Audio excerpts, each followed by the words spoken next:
Bonjour tout le monde et bienvenue sur Mini PDLV. L'année 2024 a déjà commencé depuis quelques semaines déjà. Il est temps de faire le point sur les nouveautés à l'échelle 1/18 qui vont sortir chez les fabricants.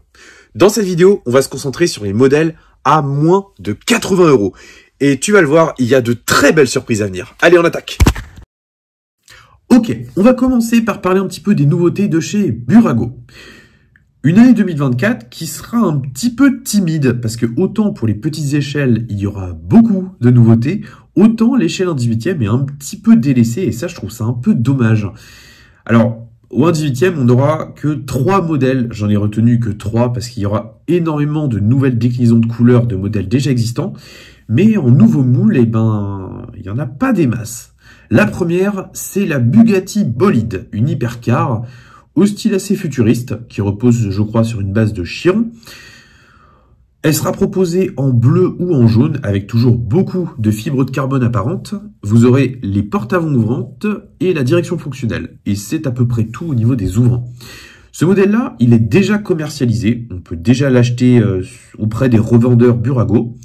C'est un modèle qui a l'air plutôt cool, qui est dans notre budget de 80 € et qui est assez inédit à cette échelle-là. Donc, un modèle assez intéressant à avoir dans sa collection.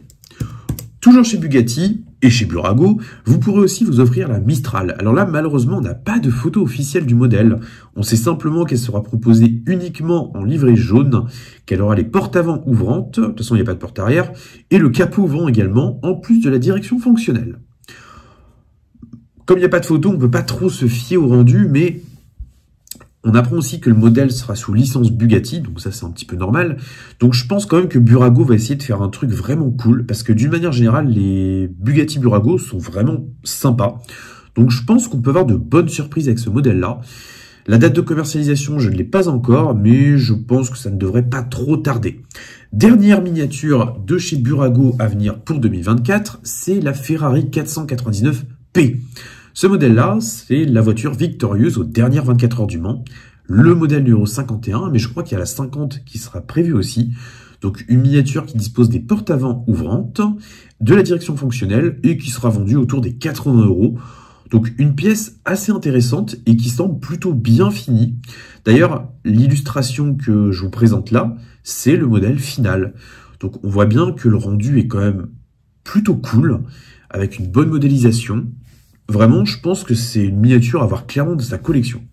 Malheureusement, c'est tout ce que j'ai à vous proposer chez Burago. J'aurais aimé un petit peu plus, mais c'est pas grave. Maintenant, on va basculer chez XO. Alors, XO, c'est pareil. Ils ont énormément de nouveautés à l'échelle 1/43 notamment. Au 1/18, il n'y a pas tant de nouveaux moules que ça. Donc, je vais vous annoncer en tout 5 modèles, dont 3 qui reposent sur un premier moule. Dans un premier temps, vous allez avoir l'Audi RS3 de 2022 en version limousine, c'est-à-dire la version tricorps. Donc ce modèle-là, c'est pareil, il est déjà commercialisé. C'est une miniature qui est plutôt pas mal en soi, elle a l'air assez bien finie. Bon, on est quand même sur une miniature qui va être plutôt accessible. Donc même si elle est en métal, il n'y aura malheureusement pas d'ouvrant. Mais ça reste un modèle qui me semble assez sympa à avoir dans sa collection. Elle sera également proposée dans une livrée noire avec les jantes noires également, mais également dans une livrée rouge. Donc en soi, un modèle qui est assez intéressant, qui sera vendu autour des 65-70 €. Si ça vous plaît, pourquoi pas. Comme d'habitude, vous avez les références en description. Ensuite, on aura également un modèle RWB calqué sur une Porsche 911 de type 997. Donc le modèle, il va sortir en rose notamment, je vous mets l'image juste là. Bon, faut aimer, clairement faut aimer, mais XO a le mérite de sortir un petit peu de sa zone de confort, et donc ça c'est plutôt cool. Pour le reste, rien de spécial à en dire, mais vous aurez également une autre nouveauté possible, ce sera la Renault 11 Turbo dans une version custom. Alors, pour l'instant, il n'y a pas d'illustration, j'ai simplement cette photo qui a été ajoutée par XO dans son catalogue. J'ai trop rien à en dire, faut voir la miniature, mais je pense aussi que XO va sortir beaucoup d'autres modèles, parce qu'il fabrique également pour le compte d'autres fabricants. Pour l'instant, j'ai pas plus d'infos, donc je vais pas me mouiller à donner des infos que j'ai pas, mais voici un petit peu les principales nouveautés que l'on aura en ce début d'année chez XO. Maintenant, on va basculer chez Lodo Racing avec deux modèles qui vont... Alors là, ok, je fais une petite entorse, on va être dans un budget de 100 € et pas de 80 €, mais je voulais quand même parler un petit peu de Lodo. Lodo, ils vont proposer notamment l'Alfa Romeo GTV et la version Spider, deux modèles de 1995 qui seront donc en résine. Et je pense que ça va être un beau succès parce que les italiennes sont très demandées et j'ai pas de doute que ça va plaire. Et ça me fait justement la transition possible avec No Rêve qui va également sortir ces deux modèles pour le compte de Modellissimo. J'en ai terminé pour Lodo Racing parce qu'il y a d'autres modèles qui vont être annoncés, mais dans ce cas-là, ça sera dans une autre vidéo où je parlerai des nouveautés un peu plus chères. Maintenant, on va basculer chez Maisto. Alors Maisto, j'ai retenu que deux modèles. En fait, vu que c'est le même groupe que Burago, l'échelle 1/18e est également un petit peu délaissée. Beaucoup de nouvelles déclinaisons de couleurs, mais au final, pas vraiment de grosses nouveautés. En fait, la principale, c'est l'Aston Martin Valkyrie. Une hypercar au style assez original. Malheureusement, il n'y a toujours pas de photo officielle non plus. Mais je pense quand même qu'on sera sur un modèle assez sympa. D'ailleurs, il y aura deux déclinaisons de couleurs, soit en vert, soit en gris. Donc, je pense que c'est un modèle qui devrait connaître le succès. On sera sur un budget, je pense, d'environ 50 €. Il y aura probablement les portes avant-vente. Mais là, encore une fois, c'est sans garantie. Mais généralement, Maisto, ils font ça à chaque fois. Donc, je pense que c'est un modèle qui est assez intéressant. Mais surtout, vous allez également pouvoir vous offrir la Lamborghini Revuelto. C'est la remplaçante de l'Aventador. Et elle disposera du capot avant ouvrant, du capot arrière ouvrant, de la direction fonctionnelle, des suspensions fonctionnelles, mais également des portes ouvrantes. Donc, c'est plutôt intéressant. Dans un premier temps, il y a deux coloris qui seront proposés, l'orange et le vert, mais il est possible que d'autres coloris s'ajoutent par la suite. Parce que Maisto, généralement, il propose aussi des déclinaisons colorées pour d'autres fabricants ou revendeurs, enfin surtout des revendeurs d'ailleurs. Donc, je pense qu'il y aura pas mal de nouveaux modèles intéressants.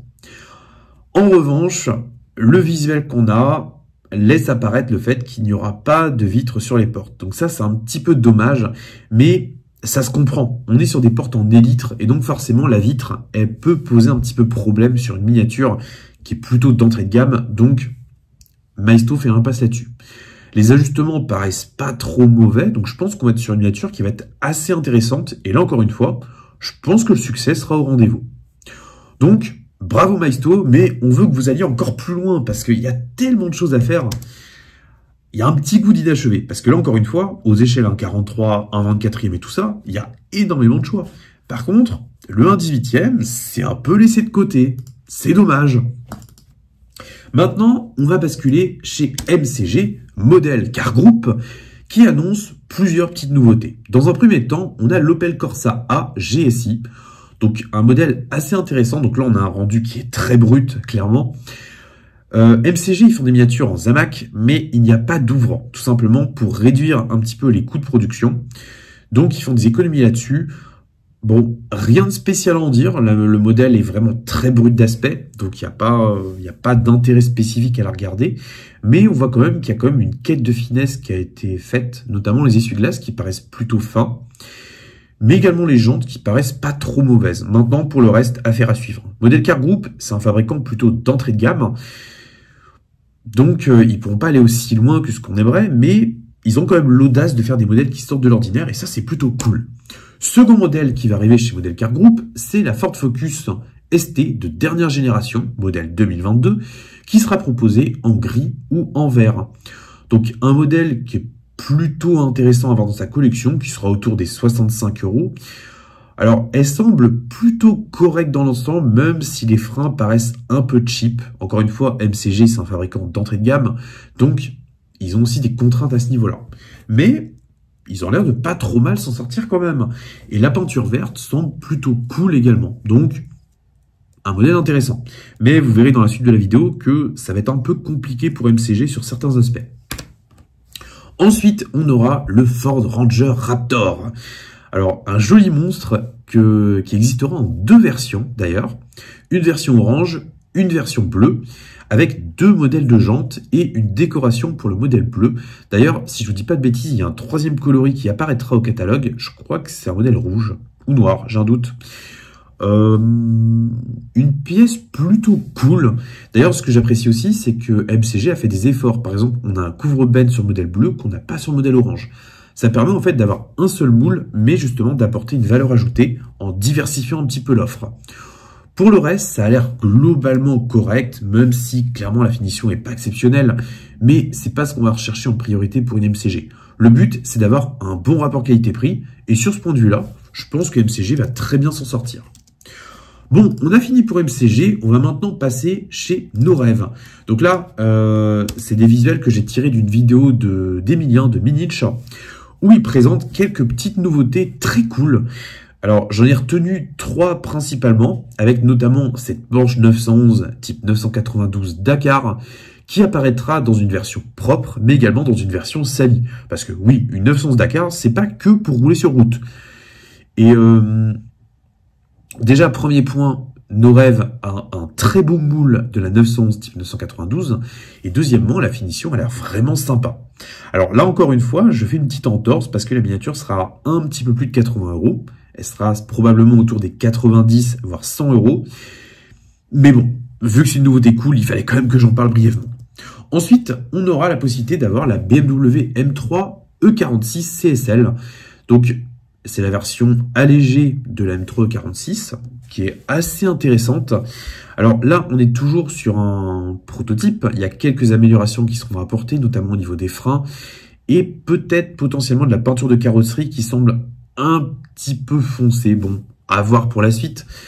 Pour le reste, c'est plutôt cool d'avoir ce modèle-là. Alors là, encore une fois, on sera peut-être plus dans les 90 €. C'est possible, parce que la miniature semble avoir des ouvrants. Mais bon, c'est quand même sympa de l'avoir.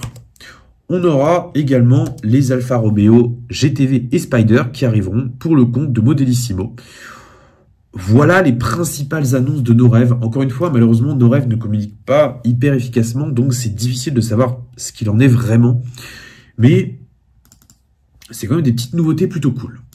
Maintenant, basculons chez Automobile. Et là, il y a beaucoup de choses à en voir.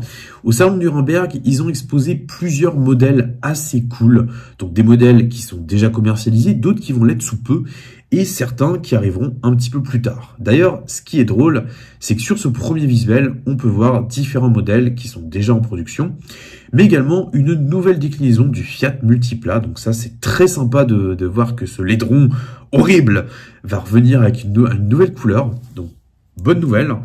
Et sur ce deuxième visuel, on peut également apercevoir quelques modèles sympas. Donc, il y a la toute dernière Renault 5 Turbo E, je crois, qui est un prototype électrique, une sorte de resto mode.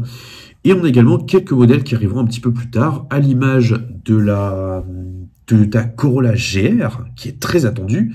Mais il y aura également le Ford Mustang Mach-E et d'autres petits modèles sympas. Notamment, on perçoit une BMW M3 E36 avec un kit large. Là, encore une fois, ça va être un best-seller. Pour autant, Automobile, il communique pas vraiment sur le très long terme. Donc, je pense qu'il y aura également des dingueries de fous à venir chez Auto. Mais on les découvrira en temps et en heure. Ce qui en soit laisse l'effet de surprise et ça, j'aime bien. Voilà un petit peu ce que je pouvais vous dire pour Automobile. Maintenant, on va pouvoir basculer chez Triple Neuf avec un modèle que j'ai retenu, c'est la BMW série 5 type E34 Touring qui va être proposée dans 6 coloris différents. Bon, rien de spécial à en dire, les visuels ne parlent pas forcément des masses. On sera sur une miniature en Zamac, sans ouvrant, autour des 70 €. Bon, un modèle plutôt cool à avoir. Je pense qu'il y aura également beaucoup de nouveautés sympas chez Triple Neuf. D'ailleurs, depuis le retour de la Renault 19, ils ont fait un bon retour en force. Maintenant, il faut voir la suite. Et pour terminer, on va parler un petit peu des nouveautés de chez Solido. Et là, il y a quand même pas mal de modèles sympas. Chez Solido, ils communiquent bien, ça c'est agréable. On va commencer par la Mazda RX-7 de type FD3S, avec une première version jaune, une seconde qui est en bleu mica. C'est trop bien, c'est trop bien. Une miniature qui disposera des portes ouvrantes, mais qui aura également 2 ouvrants supplémentaires. C'est les phares rétractables qui pourront s'ouvrir, enfin des phares pop-up. Et ça, c'est très très cool. Donc une miniature qui est attendue avec beaucoup d'impatience, par beaucoup. D'ailleurs, je sais que Clément chez Solido aime beaucoup ce modèle-là également. Ensuite, on peut avoir ce visuel-là qui nous permet de voir un petit peu l'intérieur, avec notamment des harnais Takata, qui seront en décalcomanie, bien sûr. Solido, c'est des miniatures qui se veulent plutôt accessibles, donc il y a des compromis à faire, mais ça semble vraiment pas mal. Et au niveau de l'arrière, on perçoit une ligne d'échappement avec des sorties façon titane, des feux teintés en noir, donc franchement, ça a l'air vraiment très très cool. J'ai hâte de découvrir ce modèle-là IRL. On poursuit avec deux autres versions de la RX-7 FD3S, notamment une version rouge avec jambes BBS, et une version Street Fighter étant la branche un peu tuning prépa de Solido. Et c'est une branche qui marche super bien. Franchement, faut qu'il continue le plus longtemps possible là-dessus. Ensuite, on va avoir la Honda Civic de type EG6, un modèle du début des années 90, qui va arriver dans plusieurs versions, notamment en blanc et en jaune. Avec la conduite à droite, il y aura une version custom de couleur jaune et une version custom de couleur rouge. On peut voir que la finition semble vraiment pas mal du tout. Donc là, encore une fois, je pense qu'on va être sur un modèle qui va très bien se vendre pour Solido. Ensuite, Solido va également réviser ses grands classiques avec la Renault 5 GT Turbo, un modèle phase 1 de couleur rouge et deux modèles phase 2 blanc ou bleu. Là, encore une fois, on va être sur un modèle qui devrait connaître un très beau succès. On aura les portes avant qui seront ouvrantes et la finition semble vraiment pas mal. D'ailleurs, quand on voit l'aspect général de la miniature, on voit bien que on est clairement sur de belles pièces. Donc, vivement que ça sorte. Franchement, j'ai trop hâte de voir. On aura également une nouvelle déclinaison du Dacia Duster. Alors, j'ai dit que je ne parlerai pas des nouvelles déclinaisons de couleurs, mais là, on est globalement sur le dernier restylage qui intègre la nouvelle calandre et quelques petits apports, notamment à l'arrière. Donc, j'en parle brièvement. Mais ce modèle-là, je pense qu'il devrait plaire aussi. On poursuit avec un nouveau moule également, celui de la BMW série 6 de type E24, avec des versions 635 CSI, une qui sera en livrée Jägermeister et l'autre qui sera de couleur rouge. Encore une fois, ça va être un beau succès, c'est un modèle qui plaît énormément, et je pense que Solido a clairement pas mal de choses à apporter là-dessus, donc un très bon choix également. Toujours chez Solido, on aura également l'Alpina B7 Turbo, donc qui dérive de la série 6 E24, mais qui aura donc la préparation complète de chez Alpina. Encore une fois, c'est bien vu, et je pense que ça va donner une très belle miniature. On aura également la KSR. Donc la KSR Project, c'est une miniature dont j'ai pu voir l'original directement chez Mini Express. D'ailleurs, je vous invite à voir, il y a une fiche qui s'affiche là, en haut à droite de votre écran. C'est notre reportage qu'on a fait sur ce modèle-là à l'échelle 1. Je vous invite vraiment à lire l'article, c'est assez intéressant. Et on aura donc ce modèle-là qui va apparaître à l'échelle 1/18 en orange, mais également en vert, avec des jantes spécifiques. On aura les portes avant ouvrantes, et c'est un modèle qui est très atypique. Je pense qu'elle devrait beaucoup plaire. Chez Solido, on aura également le retour des kits à monter, et ça, c'est trop bien. Il y aura notamment ce kit-là, qui sera basé sur une Peugeot 306 Maxi. En gros, vous aurez toutes les pièces, ce sera à vous de monter la miniature, et même de la peindre en amont si vous désirez, ou de faire votre propre déco. Ça, c'est trop bien, j'ai vraiment hâte que ça sorte. Ça va être un beau succès, j'ai pas de doute là-dessus, et je pense qu'il y aura des réalisations absolument somptueuses qui vont avoir lieu, donc vraiment trop bien. Toujours chez BMW, on aura également plusieurs modèles, à savoir des BMW 1602, mais également des modèles 2002 à l'image de celle que je vous montre ici. C'est des grands classiques, bien sûr, mais ça va toujours plaire. Et surtout Solido, les BMW de chez Solido, ça marche énormément bien, donc ils ont totalement raison de développer cette gamme-là. Comme toutes les Solido, on sera sur des prix de vente autour des 45 à 50 € pièce. Donc, de très bons rapports qualité-prix, avec toujours une qualité qui progresse d'année en année. Donc ça, c'est vraiment très très cool. Et on va terminer par un modèle qui est certainement l'une des plus belles annonces de l'année. C'est l'Abarth 595 qui va revenir au programme de chez Solido. Alors, je dis 595, mais là, ce sera des 695. Bon, concrètement, il n'y a pas grand-chose qui change. Mais Solido annonce déjà deux versions. La première, ce sera la version XSR édition Yamaha. Et la deuxième, ce sera la Tributo 131 Rally. Deux modèles assez emblématiques et surtout Solido s'offre un moule ultra déclinable. Il y aura la possibilité de faire plein de versions et on sait que la communauté Abarth est très active. Donc franchement, ce modèle-là, ça va être un best-seller. c'est assuré d'avance et j'espère vraiment que Solido va exploiter un petit peu toutes les possibilités parce qu'il y a tellement de configurations et de versions limitées que c'est trop bien. Donc, vivement que ça sorte, moi j'ai hâte de découvrir ce modèle. Sur ce, j'en ai terminé pour cette petite vidéo. Alors bien sûr, j'ai pas été exhaustif, mais vous le verrez, il y aura une autre vidéo très prochainement où on parlera des autres nouveautés 1/18e à venir pour l'année, avec un budget un peu supérieur à 80 €. Et vous le verrez, va falloir économiser pas mal si on veut tout s'offrir. Bon, j'en ai terminé, moi je vous retrouve dimanche prochain pour une nouvelle revue de modèle. Prenez soin de vous et d'autres familles, conduisez pas comme des pirates, surtout en ville. Salut!